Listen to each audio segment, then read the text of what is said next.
ओम गुरुर्ब्रह्मा गुरुर्विष्णु गुरुदेवो महेश्वर गुरु साक्षात् परब्रह्म तस्मै श्री गुरवे नमः. So, now you can start. Thanks. Okay, thank you. Yeah. Having enumerated the anatmas, the author now goes on to discuss the crucial subject matter of Atma. We have previously roughly defined Atma as the invisible, immortal, inner essence of every individual. Earlier, the author has stated that Atma is the only real one, and all other are anatmas.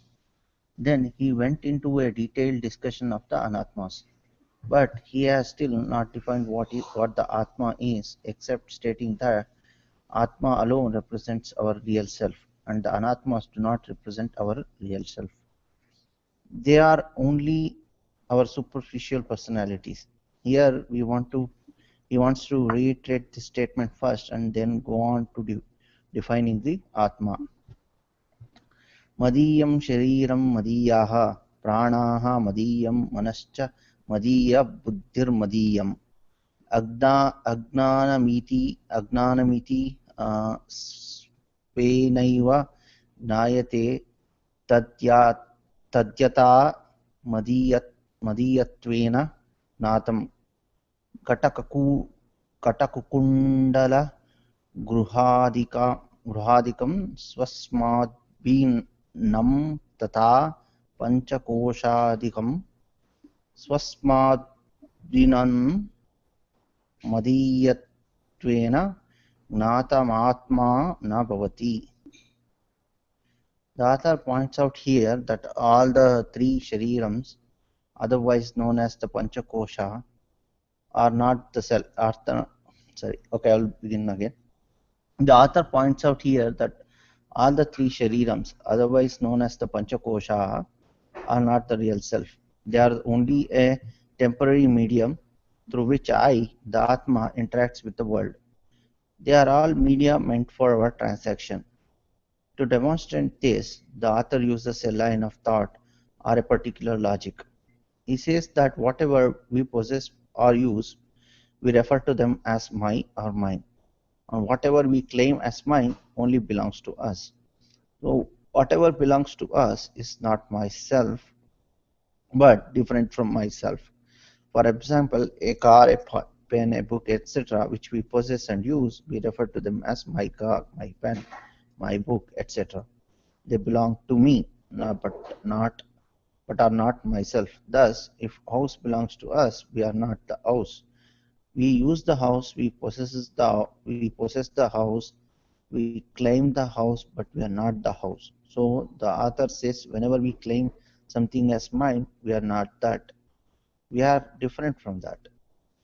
Now, if we analyze how we refer to the Panchakoshaha, we will find we claim them as our own possession. We claim them as mine. We say my body, my mind, my intellect, etc. The author uses some other examples. Kataka, bangle, kundala, earring, grahadikam, house, etc. We claim all this as mine, and so therefore they are not me. They are different from me. The author mentions in the first line, Madiyam Shiriram. Often we say, I'm tired, I'm hungry, I'm heavy, or I'm out of shape. What we mean is that my body is tired, my body is hungry, my body is heavy, my body is out of shape, etc. In all these cases, we refer to my body. We do not say I, the body. We only say my body. From this, it is clear that we claim that body is mine and therefore it cannot be me. We have seen that body represents Annamaya Koshaha. This is what the author means by Madiyam Shariram. Madiyam Shariram. The same is the case with Madiyaha Pranaha. In this also we say my digestion is weak, my circulation is weak, and my breathing is heavy, etc. In all this we refer to them as my, and so they should be different from me. The word pranaha refers to pranamaya koshaha. Sorry. Taking Madhyam Manascha, we refer to our mind as my mind. We say, my mind is disturbed today, my mind is calm after doing the prayer. So we refer to mind as an instrument possessed by us. It's an object of possessed. It's an object of possessed by me, and therefore it cannot be me. The word Manaha represents Manomaya Koshaha. The same is the case with Madiya Buddhihi, the intellect.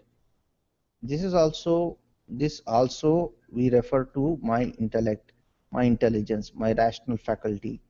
So here also we recognize the intellect as an instrument possessed by me, and therefore intellect is also a possessed one, and not I, the possessor. The law is that the possessor is always different from the possessed. Here the word buddhi refers to Vijnanamaya Koshaha. Also Madhyam Agnanam.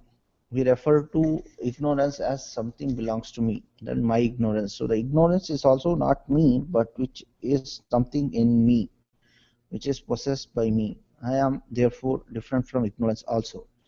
Agnanam represents Anandamaya Koshaha. Svenaiva Gnayate. All these are known as mine. The author quotes the example like Kataka Kundala Grahadikam, the bangle, the ear, the earring, the house, etc. Madiyatvena Gnatam. They are claimed as mine. Swasmadi Nam, different from me. Extending this logic, the author says, Tatha, likewise, Panchakoshadi, the five sheets or layers, etc. All the three Sharirams, all the three Avasthas, all, all the 11 items, Swasmadvinam Madiyatvena Gnatam, are known to be, are claimed to be mine and therefore are not me. We have seen that all these are called anatma. So the author says that all these anatmas we claim as mine and logically therefore can be me, they have to be different from me. Atmana bhavati. They are not the self, the I. Now the question arises, who am I? The author will deal with this question later. Before that, let us review this long sentence. For every word is clear. Every word is clear. Madiyam Shariram, Madiya Pranaha, Madiyam Manaha, Madiya Buddhi, Madiyam Agnanam. All represents the five koshas. All these are Svenaiva Gnayate. They are all known as mine and never as I. Like in the example, Madiyatvena Nata Natam Kataka Kundala Grahadikam, Panchakoshadikam. Like any other worldly possessions, our body, mind, etc. Are also only our possession, but not us, the possessor. And therefore, swasmadi sapsmadvinam madiyatvena gnatam atmana bhavati. They are different from I, and therefore they cannot be I, the Atma. So the logical question would be, Atma tarhi kaha. Then, or in that case, what is Atma? The author gives a cryptic answer. Satchidananda Swarupaha. This is a crucial portion.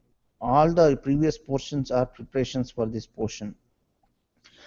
Now we will try to understand this subtle topic. So the student asks teacher, Tarhi, then, if I am not the body, I am not the mind, I am not the intellect, I am not the physiological system, I am not the walker, I am not the dreamer, I am not the sleeper, I am not any of them. If Atma is none of them, then what is this wonderful thing called Atma? The teacher says, Atma is Satchidananda Swarupaha. Satchidananda is a compound word made up of three words. Sat, Chit and Ananda. Swarupaha means the nature of. So the teacher says Atma is the nature of. So the teacher says Atma is of the nature of Sat, Chit and Ananda. Ananda. The student is no wiser. So he goes on. Okay, now You we want to will. continue? No, no, next question Okay. first. Yeah. Nirmala.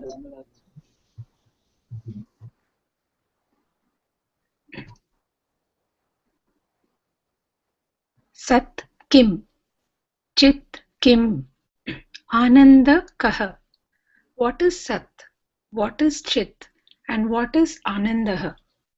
The answers he gets for these questions are Sat kim Kaletriya pi tishtahi Sat. Chit kim Jnana Swarupaha. Ananda kaha Sukha Swarupaha. We will now try to understand these three words independently. Then we will apply them in the text. Of the three crucial words, we will first take up the word Chit for our understanding. Chit, consciousness. The word Chit means consciousness. Chaitanyam, Jnanam, Vijnanam, all these words convey the same meaning, that is, consciousness. So, according to Tattvabodha, the Vedantic text, Atma or the real I is of the nature of consciousness, which makes the body sentient. Atma is that consciousness principle because of which the body is alive. This bundle of matter called the body is sentient. Sentient means capable of feeling the surrounding, which makes the body different from an inert desk or an inert chair. The body is also made of chemicals, but this bundle of chemicals is different from the desk, which is also made of chemicals only. We call it biochemistry because this bundle of body is alive and sentient. Whatever makes this body alive and sentient is called consciousness. The next logical question would be, what is this consciousness which makes the body sentient? Vedanta analyzes the nature of this consciousness, and we have to understand the fundamental principles regarding the nature of this consciousness. The first lesson we have to remember is consciousness is not a property of the body. According to Vedanta, unlike the height, weight, complexion, etc., which are the properties of the body, sentiency or consciousness is not the property of the body. Similarly, Vedanta says consciousness is not even a part of the body. Like the hair, nail, skin, etc., are all parts of the body, we cannot conclude that consciousness is a part of the body. Having understood that, can we say that life or consciousness is generated in the body or the brain? Just as enzymes are produced in the body, blood is manufactured in the body, and cells are created in the body. The answer of Vedanta is that consciousness is not even a product generated by the material brain. Brain cannot generate consciousness. Body cannot generate life by itself. In short, life is not a product of matter. So the first important lesson is that consciousness is not a part, nor a property, nor a product of the body. Second lesson is that, on the other hand, consciousness is an invisible, independent entity which pervades the body and makes the body alive. This converts the chemistry into biochemistry. The nearest example we can think of the electricity which makes the fan active. There is invisible electricity behind the visible fan, and if the visible fan is moving, it is because of the invisible electricity which drives the visible fan. And this invisible electricity is not a property of the fan. It is not a part of the fan. It is not even a product of the fan. It is a separate principle which exists independent of the fan. Even before the manufacture of the fan, the electricity existed. And it is this independent, invisible electricity which makes the fan active. All our bodies are like fans. Just as the invisible electricity makes the fan rotate, just as the invisible electricity makes the bulb brilliant, similarly, this inert bundle of matter called our body is alive and kicking because of the invisible principle called consciousness. So, the second lesson is consciousness is an invisible and independent entity which pervades the body and makes it alive. Now, lesson number 3. This invisible independent consciousness is not limited or circumscribed by or confined to the boundaries of the body. It extends beyond the body also. Just as the electricity is not confined to the boundaries of the fan. And therefore, according to Vedanta, consciousness is boundless, limitless, dimensionless, which means it has no height, no width, no length. It is beyond all these. All these belong to the body. Just as the length belonged to the blades of the fan and not to the electricity. So, the third lesson is that consciousness has no boundaries. It is all pervading or limitless. So, it is not limited by space. The fourth lesson is that this invisible independent consciousness will continue to survive even after the body medium dies, perishes, or is destroyed. Like, even after the destruction of the bulb and the light, even after the destruction of the fan and its rotation, electricity continues to be present in the circuit. Similarly, even after the body dies, the consciousness continues to exist. It is therefore a permanent principle, an eternal principle. The fourth lesson is that the invisible consciousness is not limited by time. So, it is not space-wise limited is the third lesson. It is not time-wise limited is the fourth lesson.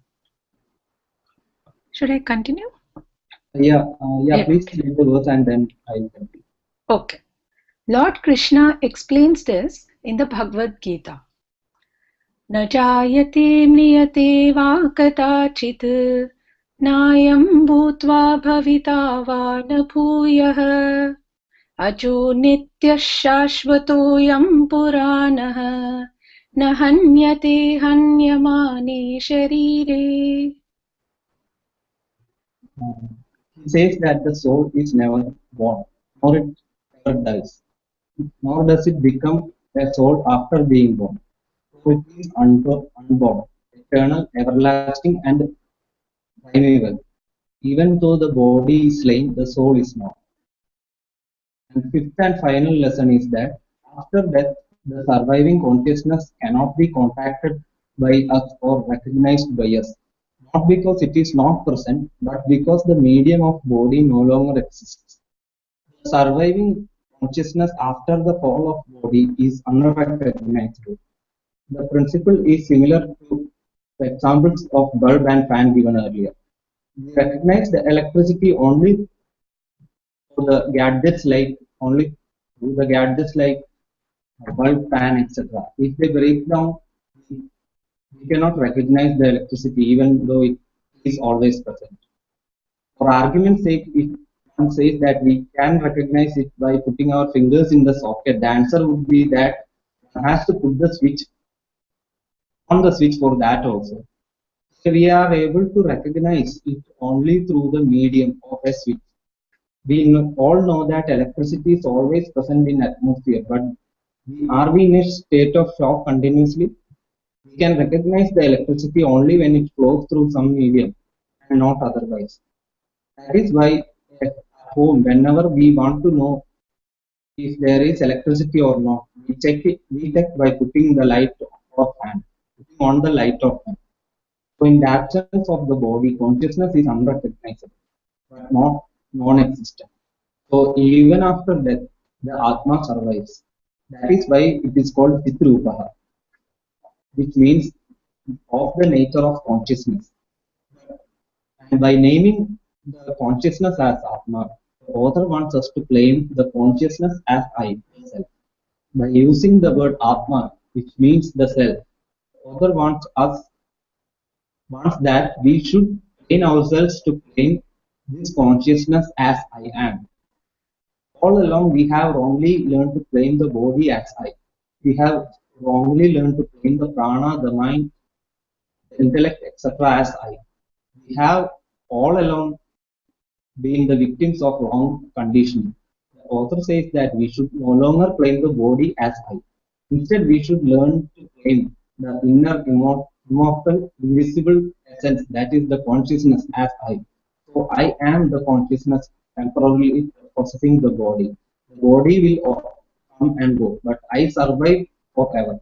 The physiological system, intellect may all appear, but I may all disappear, but I, the consciousness, continue to survive. During sleep, the mind may not, the mind may dissolve, but I survive. My intellect may disappear in a coma, but it may stop thinking. Already, it might have stopped. But that is a different matter. I survive. Everything may go, but I, the Atma, will survive.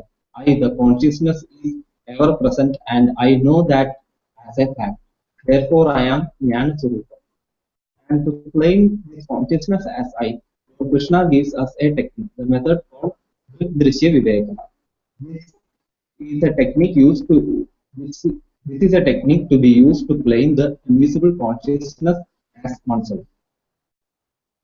This is a very useful technique to remember. According to this technique, we are different from whatever we experience. For example, we experience an object, a pen.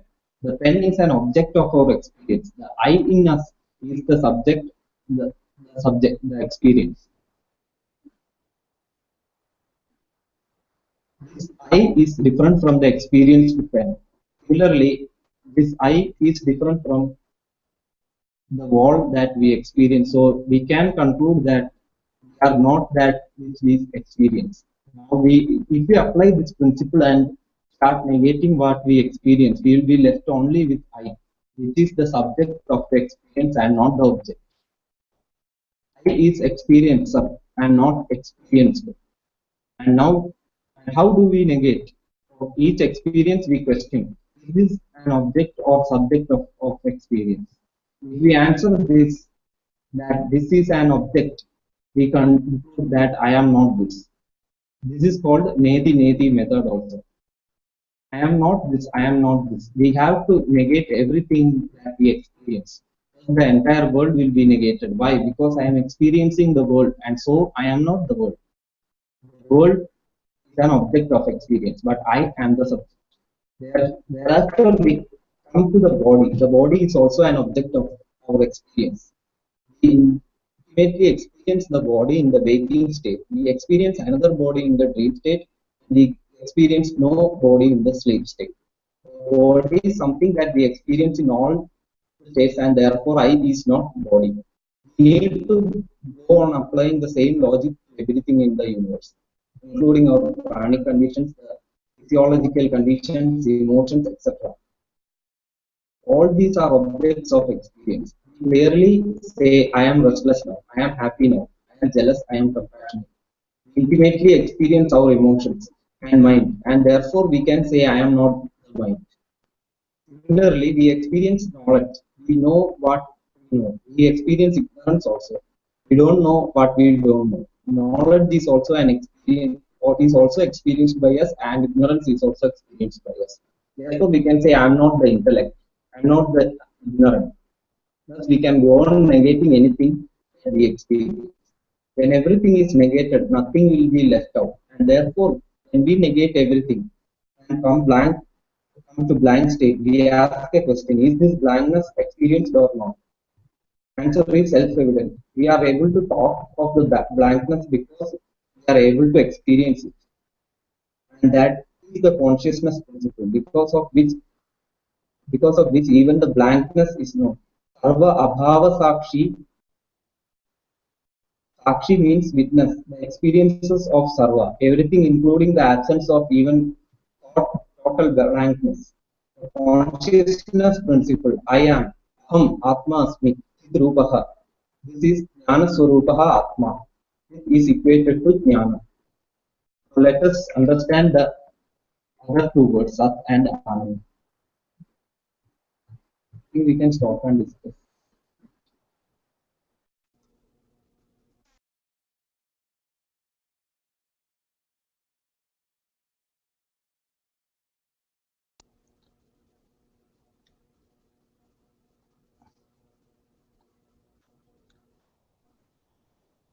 Yeah, it's slightly too much to assimilate, especially when it comes to this thing, right?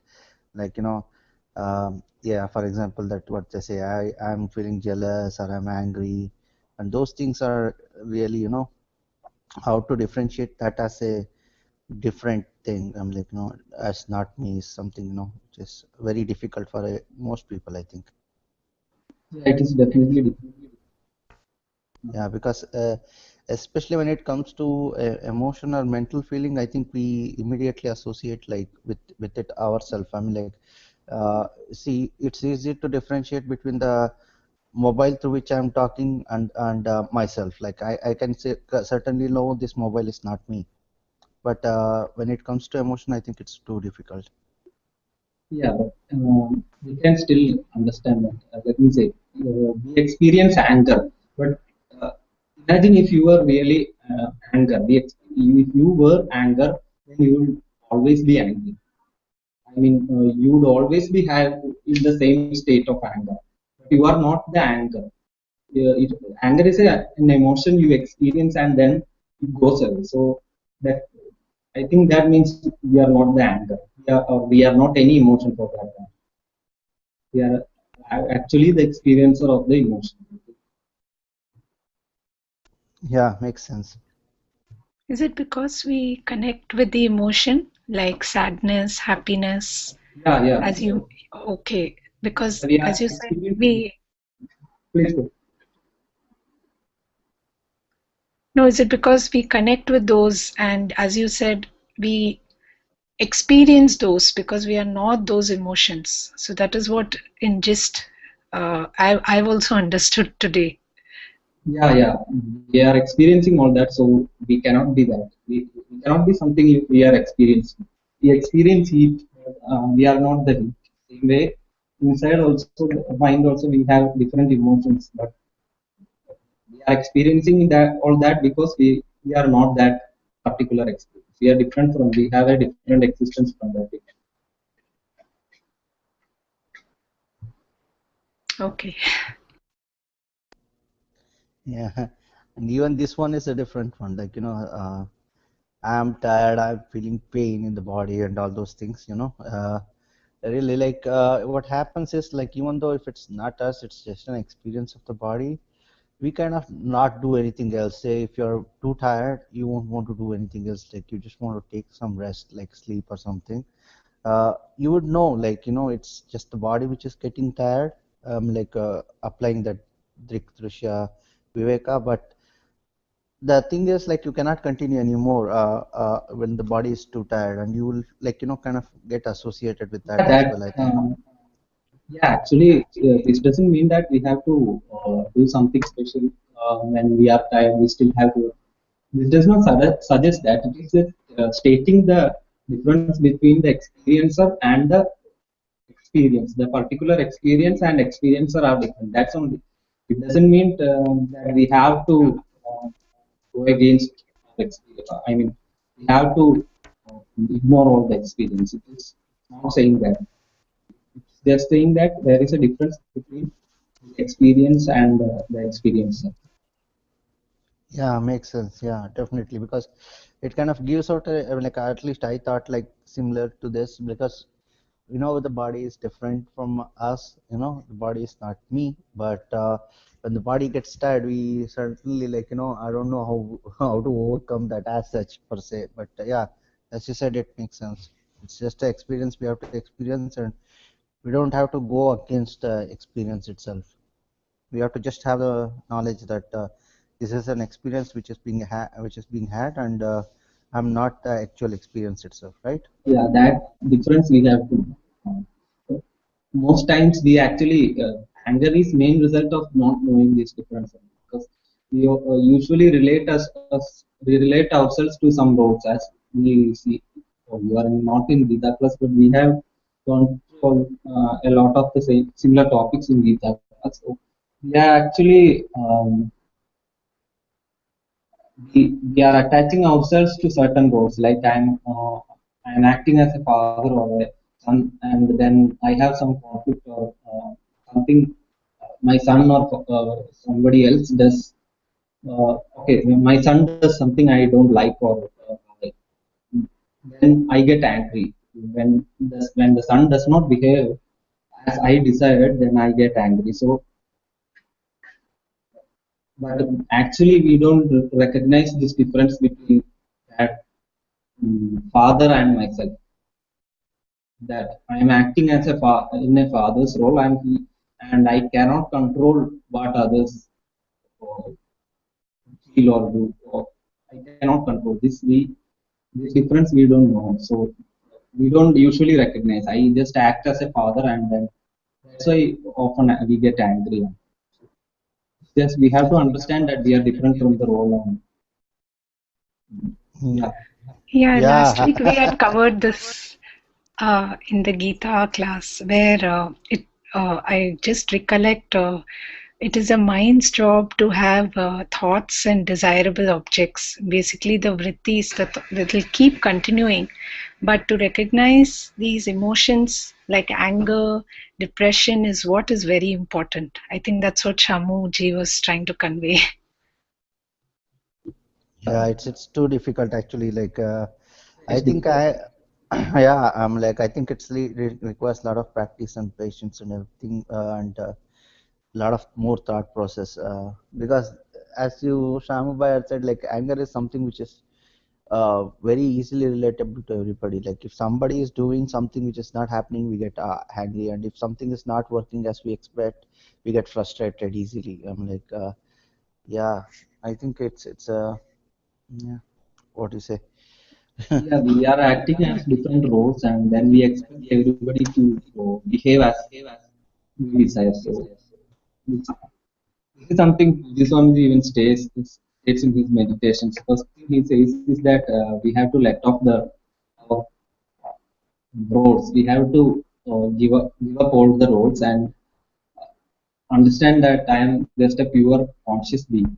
From that point only, he starts meditation. So meditation techniques he gives us.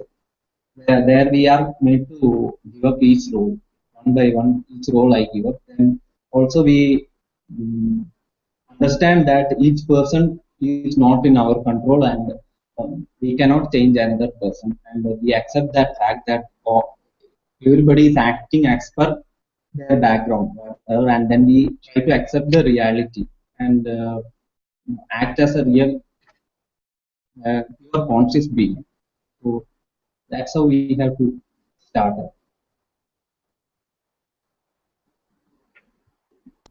Yeah, thank you. Yeah, that makes sense. Thank you. I think we can stop here. I think. Yeah, sure. Next week. I'll start with the Om Purnamada Purnamidam Purnamudachyate Purnasya Purnamadaya Purnamevavasishyate Om Shanti. Thank you.